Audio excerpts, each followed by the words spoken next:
Olá, amigos do canal. Estou aqui para conversar com vocês um detalhe relacionado na questão das carboxamidas nesta vez, né? E aí nós vamos relacionar algumas coisas, vamos fazer dois vídeos e eu vou relacionar algumas coisas com as carboxamidas, a questão do risco de resistência e coisas do tipo, né? E para a gente entender isso aí nós precisamos entender como que elas são montadas, qual é a estrutura básica e tal, para a gente entender da teoria para a prática, né? E ver que tem um risco grande de uso das carboxamidas de forma inadequada. Então aqui você está vendo o que? Essa é uma estrutura básica das carboxamidas, né? Eu vou usar esse exemplo aqui, né? Umas pecinhas de Lego tradicional, onde eu tenho basicamente um core básico, né? E aqui eu estou falando, veja bem, importante ressaltar isso aqui, eu estou falando dos pirazoles, carboxamidas, tá? Que é o que nós vamos ver na sequência. Outras carboxamidas como boscalide, que é uma piridina carboxamida, não tem nada a ver com isso aqui que eu vou comentar. Eu estou comentando só para os pirazoles. E você vai entender por quê? Porque aqui no core básico vai entrar um anelpirazol, tá? E aí, mas eu não sei o que é o anelpirazol. Olha no canal aí, tem um vídeo falando sobre triazóis e você vai entender o que é um anelpirazol. E o importante para a gente ver que vai ter um core básico, que é o anelpirazol. Depois eu vou ter uma porção amida, um ligante, que vai ser um anel aromático, e um repouso hidrofóbico. Então é mais ou menos isso aqui que a gente tem aqui, ó. Onde eu tenho esse core básico, né, o ligante, um repouso hidrofóbico. Vocês vão ver que boa parte das carboxamidas, a mudança vai ser no repouso hidrofóbico aqui. E uma coisa interessantíssima para a gente entender é o seguinte: aqui é como se fosse a enzima do patógeno, tá?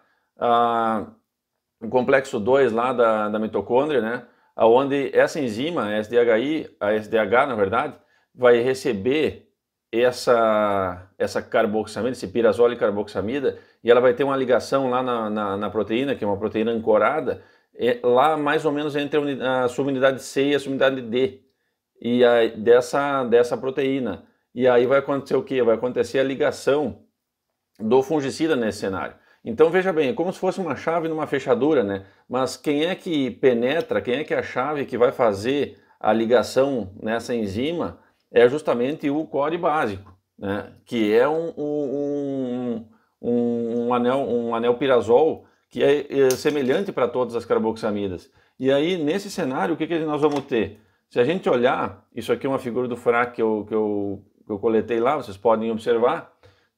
Nós temos essas carboxamidas pirazoles, né? Então veja o anelpirazol aqui em todas, circulado em vermelho, onde é o core básico, é essa parte aqui, né?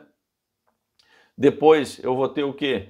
Eu vou ter uma amida normal, depois um ligante e o repouso hidrofóbico. Veja vocês aí, ó, que é no repouso hidrofóbico que constam as maiores mudanças nas carboxamidas pirazoles que a gente usa hoje em soja e tudo mais, né?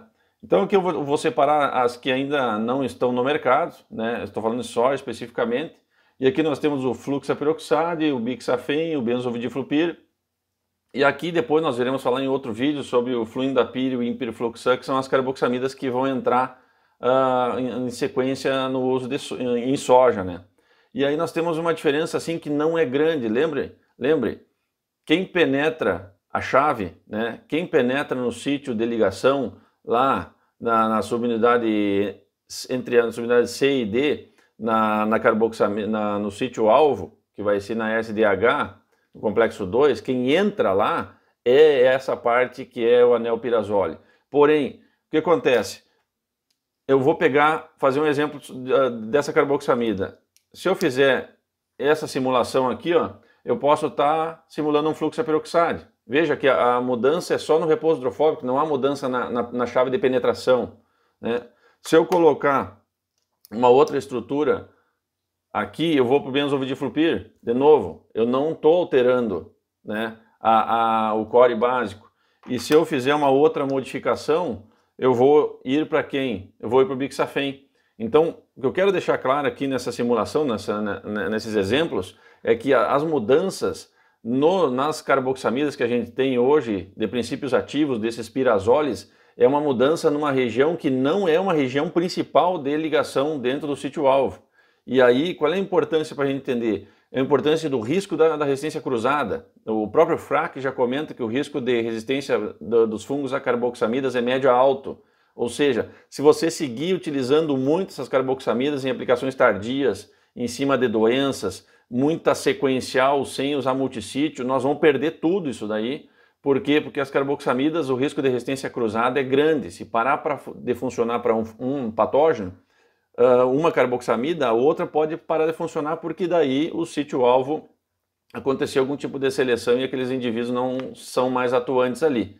Então, moçada, assim, é muito importante essa questão de cuidar para a resistência cruzada não acontecer de todas as carboxamidas. E elas vão ter eficiências diferentes, especialmente por causa das misturas que elas vão ter com triazóis ou com estrobirulinas ou com os multissítios que estão chegando. Então vão conferir diferentes eficácias. E cada patógeno vai ter uma conformação dessa proteína SDH. Por isso que cada patógeno pode ter um encaixe melhor ou pior em cima do repouso hidrofóbico lá naquela posição no sítio-alvo. Tá joia? É isso aí. Se gostou, deixa um joinha, compartilha, aperta o sininho aí e vamos conversando. Feito, um abraço, tchau.